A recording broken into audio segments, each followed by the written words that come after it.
Papa est fâché avec les enfants, maman, elle, est contente. Les enfants sont fâchés avec leurs cousins et leurs cousines. Cette phrase, vous devez sûrement vous dire qu'elle n'a aucun sens. Et je suis d'accord avec vous, hors contexte, cette phrase n'a pas de sens. Mais laissez-moi vous dire que cette phrase m'a permis d'apprendre cette formule. Alors, tout aussi paradoxal que soit-il, les deux sont liés et on va l'apprendre dans cette vidéo à travers les neurosciences. Alors, petit disclaimer, je ne suis pas professionnelle de neurosciences, je ne suis pas étudiante en neurosciences. Je suis tout simplement une fille curieuse qui aimerait vous partager comment elle a hacké son cerveau et comment elle utilise cette méthode sans le savoir depuis le début de ses études. Notre cerveau fonctionne avec des raccourcis mentaux qu'on appelle biais cognitifs. Mais on n'insistera pas sur ce terme aujourd'hui parce que je veux vraiment faire une vidéo à part là-dessus. Alors tout d'abord, on va commencer par le point 1. Notre cerveau fonctionne par assimilation. En réalité, toute nouvelle information que l'on apprend, on l'apprend de ce que l'on connaît déjà. Alors ça vous paraît bizarre et je comprends, mais lorsque vous associez une nouvelle information, un nouveau mot, une nouvelle formule apprise à quelque chose que vous connaissez déjà et qui vous est déjà interne, vous arrivez à le retenir automatiquement. Je vous assure, quand j'ai appris cette phrase, enfin quand j'ai créé cette phrase, parce que je ne l'ai pas apprise, je l'ai créée quand j'ai vu la formule, je n'ai plus jamais oublié la formule. Et j'ai même dit à mes camarades, je vous partage la phrase et lorsque vous allez voir la formule ou lorsque vous devrez utiliser la formule, vous vous souviendrez de la phrase. Mais c'est tout simplement parce que notre cerveau fonctionne par assimilation. Et le comprendre en fait, ça va nous permettre de pouvoir faire des raccourcis. Des raccourcis comment? Quand vous voulez apprendre quelque chose, vous pouvez créer une émotion forte autour de vous, vous mettre dans un lieu, pas réviser avec quelqu'un d'autre. Je sais qu'il y a par exemple des articles de loi que j'associe à certaines personnes parce que j'ai révisé ces cours avec elles. Franchement, le cerveau est impressionnant, impressionnant. Et de se dire qu'en fait, il fait juste des petits raccourcis comme ça, c'est dingue, c'est vraiment dingue. Ainsi, je vais vous expliquer comment j'ai décortiqué la formule du début. Comme ça, vous pourrez peut-être comprendre et la retenir aussi. Donc, papa x au carré est fâché avec les enfants. A plus D. Maman x est contente. Donc, plus les enfants, A fois D, je sais pas comment mon cerveau l'a retenu, sont fâchés, donc moins, avec leurs cousins, B et C.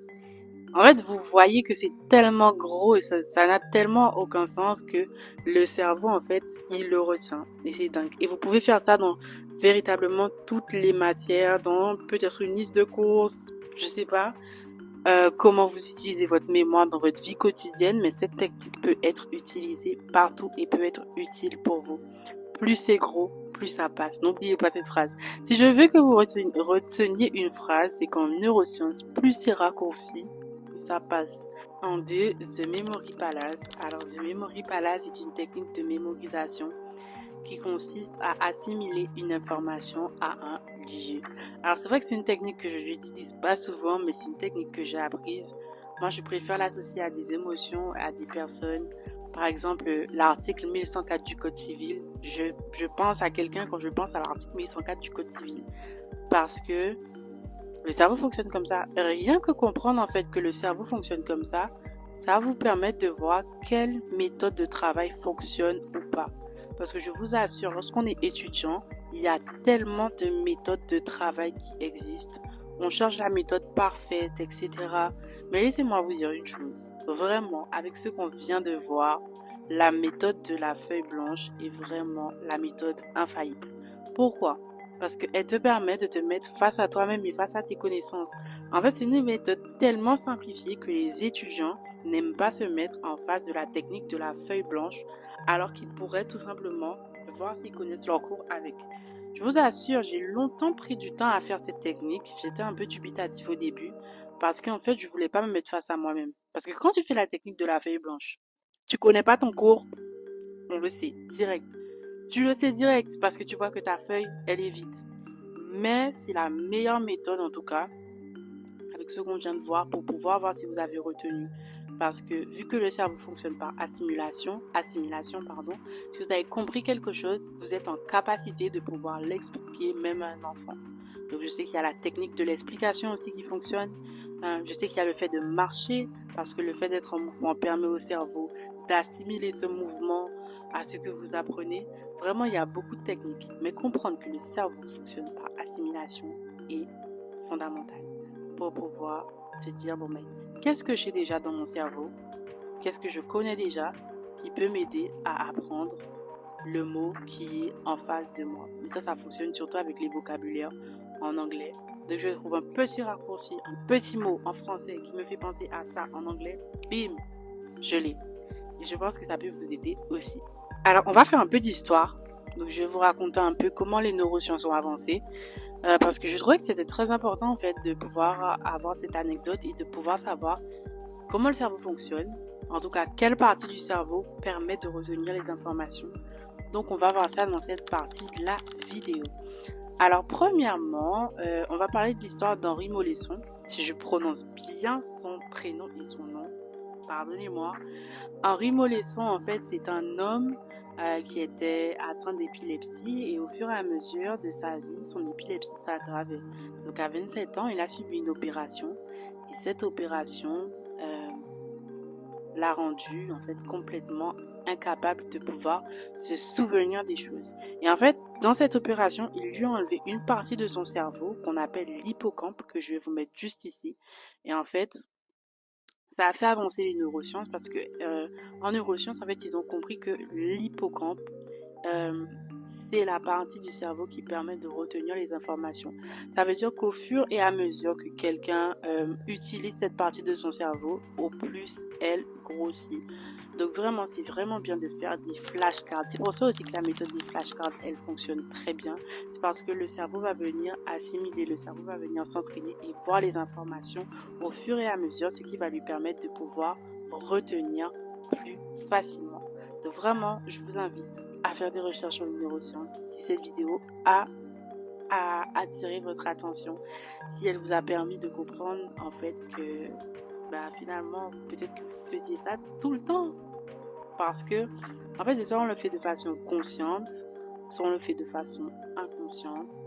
Il y a bien un moment où vous allez devoir assimiler ce que vous ne connaissez pas à ce que vous connaissez déjà. Notre cerveau est un capital précieux. Et en réalité, la chose vraiment que je trouve qu'il manque, c'est qu'on n'apprend pas à apprendre. Et on ne vulgarise pas les neurosciences pour que les étudiants puissent comprendre ce qu'ils sont en train de faire. Parce que après, vous verrez, surtout si vous êtes des études, ou peut-être que vous avez déjà remarqué, mais il y a l'étape d'apprendre, il y a l'étape de comprendre. Et certaines études te demandent simplement d'apprendre et de pouvoir restituer, mais il y en a d'autres qui sont beaucoup plus rigoureuses et qui vont te demander d'apprendre et de comprendre, de pouvoir mobiliser ce que tu sais déjà pour l'amener dans une structure qui est beaucoup plus compliquée et complexe et qui va te pousser toi-même à pouvoir réfléchir avec ce que tu sais déjà. Donc vraiment, j'aimerais beaucoup qu'on vulgarise les neurosciences. Vraiment, c'est le cri de mon cœur. En tout cas, qu'il y ait plus de jeunes qui s'intéressent à ça pour pouvoir apprendre. Parce que ça permet de pouvoir trouver de bonnes techniques de révision. J'ai déjà vu tellement de techniques de révision, aussi farfelues que soient-elles. Et c'est pour ça que je vous recommanderais toujours la technique de la feuille blanche, parce que pour moi, c'est celle qui fonctionne le mieux. Parce que ça te met devant toi-même. Si tu connais ton cours ou pas, ça te met vraiment devant toi-même. Après, je sais qu'il y a d'autres techniques, comme la technique de 25 minutes, 10 minutes de pause, 25 minutes, 10 minutes de pause. Mais je dirais que ça dépend des matières, en tout cas pour cette technique. Parce qu'il y a des matières où vraiment vous avez besoin de concentration, vous avez besoin d'atteindre votre état de flow. Alors je vais vous expliquer rapidement c'est quoi. L'état de flow, c'est l'état de concentration maximale, l'état où vous êtes concentré, l'état où votre cerveau est le plus performant et le plus concentré. Et une simple notif peut venir bousiller en fait cette concentration que vous avez construite au fil des heures. Donc il y a des matières où vraiment il faut pouvoir avoir cet état de flow, notamment lorsque vous faites des exercices de mathématiques. Mais la technique de 25-10 minutes, elle est bien. Mais pour les langues, par exemple. Comme ça, vous voyez si vous connaissez votre vocabulaire. En tout cas, c'est ça. Ma conclusion est assez longue. Je suis désolée, je pourrais parler de ça pendant des heures. Mais voilà, votre cerveau fonctionne par assimilation. Il faut donc l'amener à des choses qu'il connaît déjà pour qu'il puisse retenir. N'hésitez pas à me partager aussi vos expériences d'apprentissage, ça m'intéresse vraiment. Au-delà d'apprendre des choses, des nouvelles choses, je veux comprendre comment l'apprentissage fonctionne et je pense que ça se voit. Je suis assez curieuse des neurosciences et je voulais partager le petit peu de connaissances que j'ai avec vous pour pouvoir échanger avec d'autres personnes sur le sujet et pour pouvoir informer ceux qui ne connaissent pas qu'il existe des sciences qui regardent comment le cerveau fonctionne. Je vous fais des bisous. Peace.